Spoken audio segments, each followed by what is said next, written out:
Welcome to Daily Papers, the podcast where we break down the latest research into bite-sized, understandable pieces.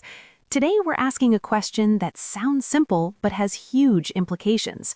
What if one of the most common ways we train advanced AI is unnecessarily complicated? It's a great question. We often assume that to get better results from technology, we need more complex, more powerful tools. But today's paper suggests that for a specific kind of AI training, going back to basics might actually be better. The paper is titled, "Do We Need Atom? Surprisingly Strong and Sparse Reinforcement Learning with SGD in LLMs." It's a bit of a mouthful, so let's unpack it. First up, LLMs, or large language models. These are the AI systems we're all familiar with now, like ChatGPT or Claude. Right, and training these models is a huge process. Think of it like educating a person. First, there's the pre-training phase, which is like making them read the entire internet. They learn language, facts, and patterns, but that's not enough. After they've read everything, you need to fine-tune them to be helpful and follow instructions. And one of the most powerful ways to do that fine-tuning is through something called reinforcement learning. If pre-training is reading the library, reinforcement learning is like on-the-job training with a mentor. Exactly. The idea is simple. You give the AI a task, say solving a math problem. If it gets it right, you give it a reward, a little digital pat on the back. If it gets it wrong, no reward. Over millions of these attempts, the AI learns what kinds of answers get rewards and becomes much better at the task. Okay, so to make the AI learn from these rewards, scientists use a tool called an optimizer. You can think of an optimizer as the GPS for the learning process.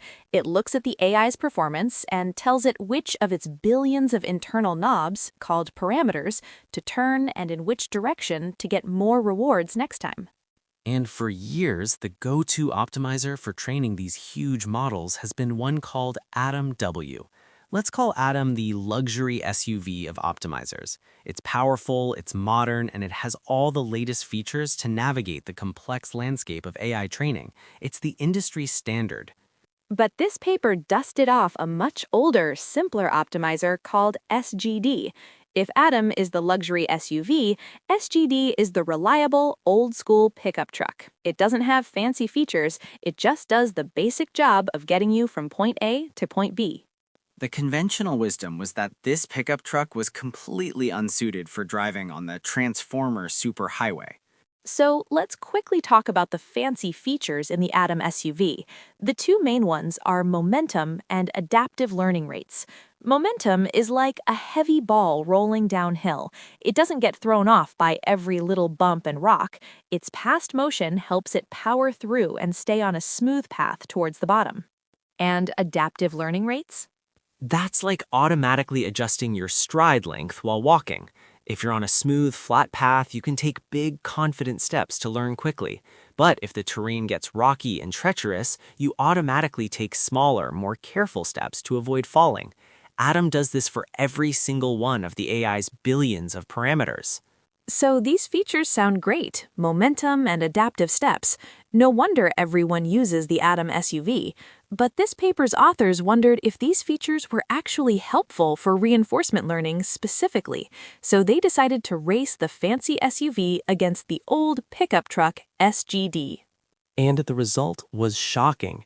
Not only did the simple SGD pickup truck keep up, but in many cases it actually outperformed the sophisticated Atom W optimizer.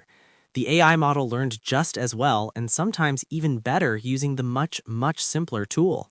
How is that possible? Why would the extra features hurt? Well, the theory is that reinforcement learning is a very strange kind of journey. The map is constantly changing. Every time the AI gets a little bit better, the challenges and the reward landscape shift. That momentum feature, which remembers past directions, might actually be a problem. It might be pushing you in a direction that used to be good, but isn't anymore because the road has changed. Ah, so the SUV's fancy navigation system is stuck on old map data. What about the adaptive learning rates, the changing step sizes?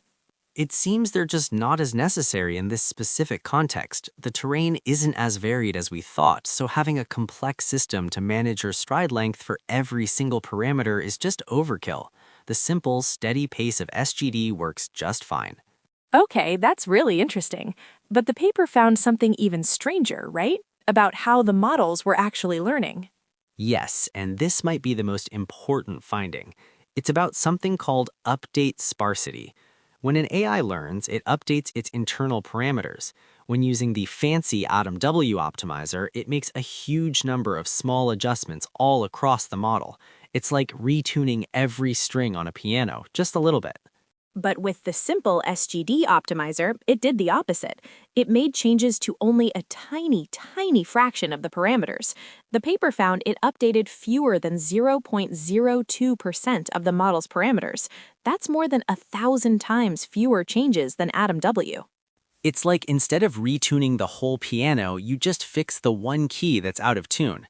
This discovery shows that you can achieve the same or even better performance by making incredibly precise surgical changes to the AI rather than broad, sweeping ones. The model is learning in a much more efficient, targeted way. So, apart from being a fascinating scientific insight, why does this matter in the real world? Two big reasons. First, memory. The AtomW optimizer is a memory hog. It has to store extra data for its momentum and adaptive learning rate features. SGD doesn't. The researchers found that switching to SGD saved over 15 gigabytes of precious GPU memory. 15 gigabytes is a lot. That's more memory than most home computers have in total. Exactly.